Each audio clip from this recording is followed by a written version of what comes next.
మనతో పాటు ఉపాధ్యాయ సంఘాల నాయకులు ఉన్నారు. సార్ మీరు చెప్పండి, ఉపాధ్యాయుడు ముఖ్యంగా ప్రధాన ఉపాధ్యాయుడు, అది దళిత ప్రధాన ఉపాధ్యాయుడి మీద దాడి జరిగితే ఉపాధ్యాయ సంఘాల యొక్క పాత్ర చాలా నిర్లక్ష్యంగా ఉంది అని చెప్పేసి బయట అంటున్నారు. దీనికి మీరేమంటున్నారు? నమస్తే అండి, నేను వెంకటప్ప, టీఎస్యూటీఎఫ్ రాష్ట్ర కార్యదర్శి.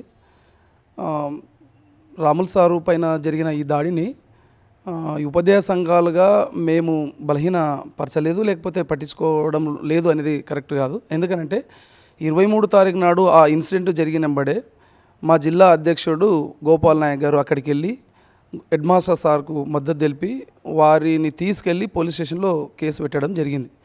వాళ్ళు దాడి చేసిన వాళ్ళే మళ్ళీ తిరిగి హెడ్ మాస్టర్ గారి పైన కంప్లైంట్ చేస్తే వాళ్ళు కాంప్రమైజ్కి వచ్చి, లేదా ఈ పరిస్థితి ఏదో రకంగా ఉపాధ్యాయ సంఘాలు కూడా ఎంటర్ అవుతున్నాయి కాబట్టి తీవ్రతరం అవుతుందనే ఉద్దేశంతో ఆ కంప్లైంట్ను వెనక్కి తీయించుకునే ప్రయత్నం చేశారు. ఆ విధంగా సారు వాళ్ళ ఒత్తిడి మేరకు కంప్లైంట్ విత్డ్రా చేసుకోవడం జరిగింది. ఆ మరుసటి రోజే మేమందరం ఉపాధ్యాయ సంఘాలుగా సార్కి ఇట్లా జరిగిన అవమానాన్ని, లేకపోతే సార్ పైన దాడిని నిరసించాలని చెప్పేసి అనుకున్నాం. సార్ ఇంటికి వెళ్ళి మద్దతు తెలియజేశాం. ఆ 2-3 రోజుల కార్యక్రమంలోనే 27 తారీఖు సెలవుల అనంతరం 27 తారీఖు నాడు మాజీ ప్రధాని చనిపోవడం, ఆ క్రమంలో నిరసన బహిరంగంగా చేయకుండా వారికి మద్దతు తెలపడం జరిగింది. అయితే ఈ దాడిని నిజంగా అంటే ఉపాధ్యాయుడు లేకపోతే పాఠశాల ప్రధాన ఉపాధ్యాయులపైన దాడి కాదు, ఒక గురువు స్థానంలో ఉన్న వ్యక్తి పైన దాడిగా మనం చూడాలి. ఎందుకనంటే ఈరోజు నిజంగా 21 నాడు జరిగిన సంఘటన 22 నాడు వాళ్ళందరూ కూడా ఏకమయ్యి మీరు వాయిస్ మెసేజ్ కనుక వింటే ఆ ప్రధాన ఉపాధ్యాయుడి పైన దాడి చేయడం కాదు, వాళ్ళు ఏమన్నారంటే ఆయన ఏ కులము అంటే కుల ప్రస్తావన ఎందుకు వచ్చింది అని చెప్పేసి మనం గమనిస్తే ఖచ్చితంగా దాని వెనక ఎంక్వైరీ చేసిన తర్వాత దళితుడని తేలిన తర్వాతనే దాని ఇంటెన్సిటీ అనేది పెరిగిందని చెప్పేసి మేము భావించుకుంటాం. నిజంగా అసలు రాములు గారు ఆ పాఠశాల ప్రధాన ఉపాధ్యాయులు, దాంతోపాటుగా స్కూల్ కాంప్లెక్స్ హెడ్ మాస్టర్, అంటే కొన్ని స్కూళ్ళను కూడా ఆయన సూపర్విజన్ చేసే పరిస్థితిలో ఉంటుంది. అంటే అంత పని ఒత్తిడిలో కూడా ఆ పిల్లలపైన ప్రేమతో వాళ్ళని కూర్చోబెట్టుకొని తను సబ్జెక్ట్ ఆ పిల్లలను ఎక్కాలు చదివిస్తున్న క్రమంలో తప్పిదారి చెయ్యితోటి లేపే క్రమంలో ఆ పిల్లగాడు లేచే క్రమంలో మోకాలు తాకిండొచ్చు, కానీ వాంటెడ్లో మాత్రం అది చేసింది కాదు అనేది మనకు స్పష్టంగా కనిపిస్తున్నది. లేదు నిజంగా ఆ పిల్లగానికి చెయ్యి తగులొద్దు, లేకపోతే మోకాలు తగులొద్దు, ఇంకోరెవరు తాకొద్దంటే మేమేమంటామంటే ఆ భిక్ష ఉన్న రోజులు లేకపోతే ఆ మాల ఉన్న రోజులు ప్రశాంతంగా ఆ గుళ్ళో ఉండి వాళ్ళ భక్తి మొత్తం పూర్తి అయిపోయిన తర్వాత పాఠశాలకు వస్తే బాగుంటుందని చెప్పేసి మేము భావిస్తాం. ఆ పిల్లగాడు చిన్న పిల్లగాడైనా కూడా ఉపాధ్యాయుడు కాదు, హెడ్ మాస్టర్ కాదు, ఎవరైనా కానీ స్వామినే సంబోధిస్తారు. ఎందుకంటే వాళ్ళ మనోభావాలు ఉండొచ్చు. కానీ ఈరోజు వాళ్ళ మనోభావాలు దెబ్బతిన్నాయని చెప్పేసి ప్రధాన ఉపాధ్యాయులు మనోభావాల్ని ఈరోజు కాలరాస్తూ ఆ గురువు చేత ఆ పిల్లగాని కాళ్ళు మొక్కించడం అంటే సభ్య సమాజము తల దించుకోవాల్సిన అవసరం ఉంది.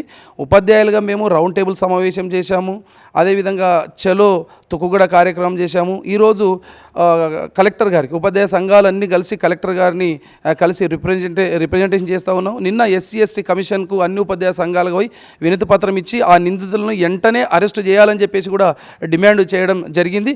వారు ఏమన్నారంటే ఒక 2 రోజుల్లో అరెస్ట్ చేయిస్తామనే సందర్భంలో ఆగి ఉన్నాం. ఈ 2 రోజుల్లో కనుక అరెస్ట్ కనుక చేయలేకపోతే కనుక ఉపాధ్యాయ సంఘాలుగా మేము కార్యాచరణను రూపొందిస్తాం.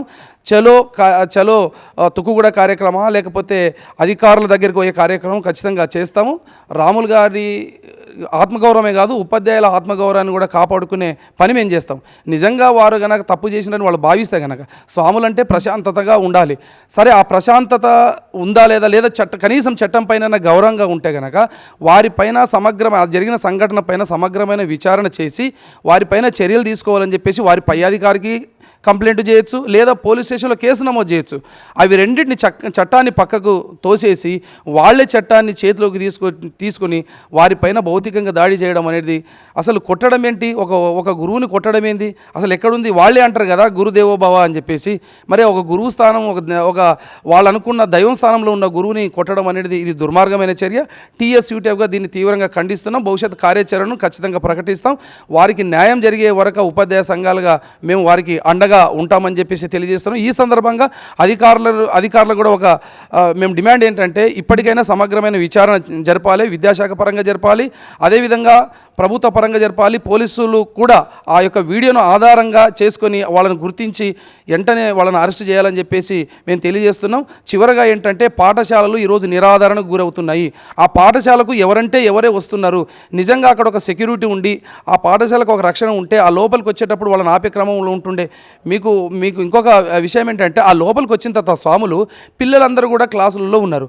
ఒక ఆయన వచ్చి వెనక ఉన్న ఆయన వచ్చి ఆ బెల్లు కొట్టే వరకల్లా ఆ ఇంటర్వెల్లో ఆ పిల్లలందరూ కూడా ఇంకా దాదాపుగా 500 మంది గ్రౌండ్లోకి వచ్చే వరకల్లా ఆ వాతావరణం ఒక భయకంపితమైన వాతావరణం కనిపించింది. ఒక 50-60 మంది చుట్టుముట్టేసిన తర్వాత ఆ హెడ్ మాస్టరు ఏం చేస్తాడు, ఆ చొక్కా చినిగిపోతే, అంగి బలిను చినిగిపోతే వారు అక్కడ ఉన్న ఒక స్వెటరు, ఆ ఆఫీస్ సబార్డినేటర్ స్వెటర్ వేసుకొని తన పరువును కాపాడుకునే పరిస్థితి ఎంత దుర్మార్గమైన చర్య. సభ్య సమాజము దీన్ని నిరసించాలి. అన్ని వర్గాల సమాజం ప్రజలు కూడా మా ఉపాధ్యాయులకు రక్షణ కల్పించాలని చెప్పేసి మేము కోరుతా ఉన్నాం. పాఠశాలలను వాతావరణాన్ని కాపాడాలి, పాఠశాలకు రక్షణ కల్పించాలి, ఉపాధ్యాయులకు ప్రధాన ఉపాధ్యాయులకు రక్షణ కల్పించాలని చెప్పేసి తెలియజేస్తూ ఏదైనా ఒక హాస్పిటల్ పైన డాక్టర్ పైన కనుక దాడి జరిగితే ఇమ్మీడియట్గా వాళ్ళని అరెస్ట్ చేసి లోపలేస్తారు. మరి ఉపాధ్యాయుని పైన దాడి చేసినప్పుడు మరి వాళ్ళని అరెస్ట్ చేసి లోపలేసే చట్టాలు లేవా?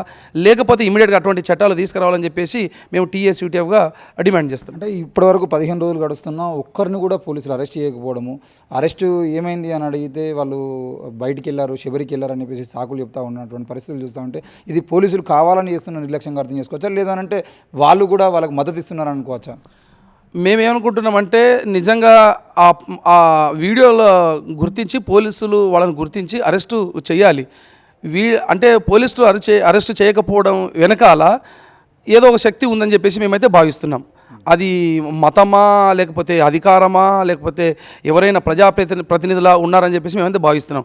ఎందుకంటే ఉపాధ్యాయుడు కంప్లైంట్ ఇచ్చిన తర్వాత స్పష్టంగా సురేష్ అనే వ్యక్తి పేరు మనకు అవగాహన అవుతుంది. ఆ సురేష్ కావచ్చు, లేక ఇంకొక ఆయన ఉన్నాడు, ఆయన ఆంజనేయులు గౌడ్ అనుకుంటా, జంగయ్య గౌడ్, వాళ్ళను ఇద్దరిని అరెస్ట్ చేసి పోలీస్ స్టేషన్ కనుక తీసుకొచ్చి వాళ్ళని విచారిస్తే అందరి పేర్లు బయటికి వచ్చేదానికి ఆస్కారం ఉంటుంది. ఇది పోలీస్ శాఖ యొక్క నిర్లక్ష్యము. వాళ్ళు తాత్సారం చేస్తున్నారని చెప్పేసి మేము టీఎస్యూటీఎఫ్గా టీచర్ ఉపాధ్యాయ సంఘంలో మేము భావిస్తున్నాం. అంటే పోలీసుల నిర్లక్ష్యానికి వ్యతిరేకంగా మీరు తీసుకుపోయే నిర్ణయం అంటే అధికారులకు సంబంధించిన విషయంలో కలెక్టర్ని కలుస్తారు, ఇంకా ఎస్సీ ఎస్టీ కమిషన్ కలిశారు కదా. ఇప్పుడు పోలీసులు మరి ఎవరిని అరెస్ట్ చేయకుండా ఇలాగే ఉంటే రేపు ఇంకో దాడి జరుగుతుంది కాబట్టి మరి పోలీసులకు సంబంధించిన విషయంలో మీరు తీసుకుపోయేటువంటి నిర్ణయం ఇది. నిన్న ఏసీపీ గారు పాఠశాలకు వచ్చినప్పుడు ఉపాధ్యాయ సంఘాలతోటి మాట్లాడాడు. మాకు పైకి వెళ్ళి అరెస్ట్ చేయమని ఆర్డర్ కూడా వచ్చింది. అయితే అందరూ కూడా శబరిమల వెళ్ళారు, వాళ్ళని వచ్చినంబడే అరెస్ట్ చేస్తాము కాబట్టి ఒక 2 రోజుల టైం ఇవ్వండి అని చెప్పేసి అడగడం జరిగింది. అంటే నిన్న ఈరోజు రేపటి వరకు చూసేసి మేము ఉపాధ్యాయుల సంఘాలుగా ఒక ఐక్య కార్యాచరణ చేపట్టి చలో కలెక్టరేట్ కార్యక్రమం పెట్టేదానికి మేము ప్లాన్ చేస్తాం. ఖచ్చితంగా మా యొక్క నిరసన ఉంటుందని చెప్పి తెలియజేస్తున్నాం.